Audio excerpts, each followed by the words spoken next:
দেখেন কখনো কি আমি রান্না করে ভাত দেখিয়েছেন নাকি? আজ আমি রান্না করব।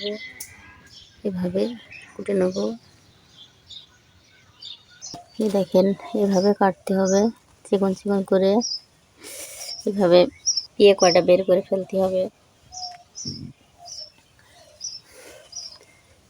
এভাবে এখন চলছে বৈশাখ মাস, খুব অতিরিক্ত গরম পড়ছে। গরমে আম রান্না করে ভাত দেখালে খুবই ভালো লাগে, টক দিয়ে ভাত খেতে ভালো লাগে।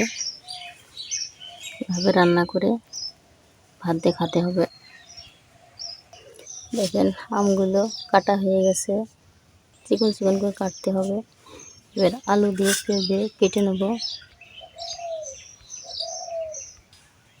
দেখেন সব কিছু কাটা হয়ে গেছে। এখানে আলু কেটে নিয়েছি, ঝাল কেটে নিয়েছি।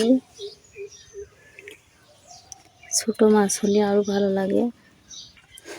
আর মাছ দিচ্ছি না, এমনি রান্না করবো, এমনি রান্না করলেও ভালো লাগে। ছোটো মাছ হলে আরও ভালো লাগে। এবার ধুয়ে নিতে হবে।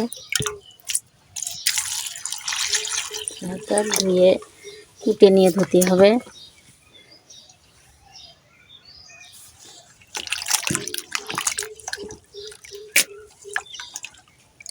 দেখেন গ্রামের মালসা, দেখতেই তো পারছেন, গ্রামের রান্না বাড়া। পানি দিতে হবে। দেখেন আলুগুলো ধোয়া হয়ে গেছে। এবার আমগুলো ধুয়ে নেবে, আবার ধুয়ে নেব। এভাবে ধুয়ে নেব। চুলাটা ধরে নিলাম। এভাবে তেল দিতে হবে, জিরা দিতে হবে, পেঁয়াজ আর ঝাল,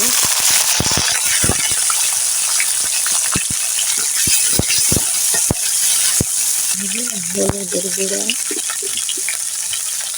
লবণ দিতে হবে। এভাবে ঝালগুলো নাড়াচাড়া করে সিজাই নিয়ে এভাবে কেটে রাখা আলুগুলো দিয়ে দিতে হবে। আলুগুলো আগে সিজাই নিতে হবে, আম দিয়ে দিলে হবে। বেশি ব্লক দরকার নেই, একটু দিলেই হবে। আলু সেদ্ধ করা হয়ে গেছে, সিজানো হয়ে গেছে। আমগুলো দিয়ে দেবো। দেখেন আমগুলো দিয়ে দিচ্ছি। এভাবে একটু পানি দিয়ে আবার আমগুলো একটু সিজাতে হবে।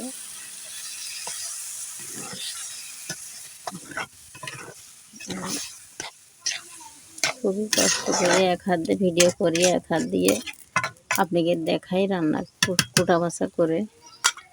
খুবই কষ্ট করে ভিডিও করি। নাড়াচাড়া করে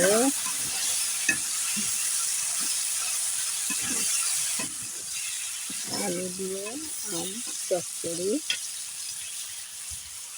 একটু পানি দিতে হবে।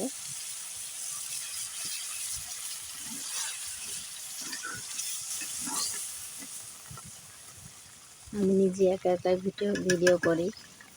দেখেন আম রান্না করা হয়ে গেছে, এবার নামাই নেব। দেখেন নামানি হয়ে গেছে, রান্না করা হয়ে গেছে। এভাবে রান্না করে একদিন হলো একটু খেয়ে দেখবেন, ভাত দিয়ে খুবই স্বাদ লাগে। যেমন গরম পড়ছে, গরম গরম টক দিয়ে ভাত খেতে খুব ভালো লাগে।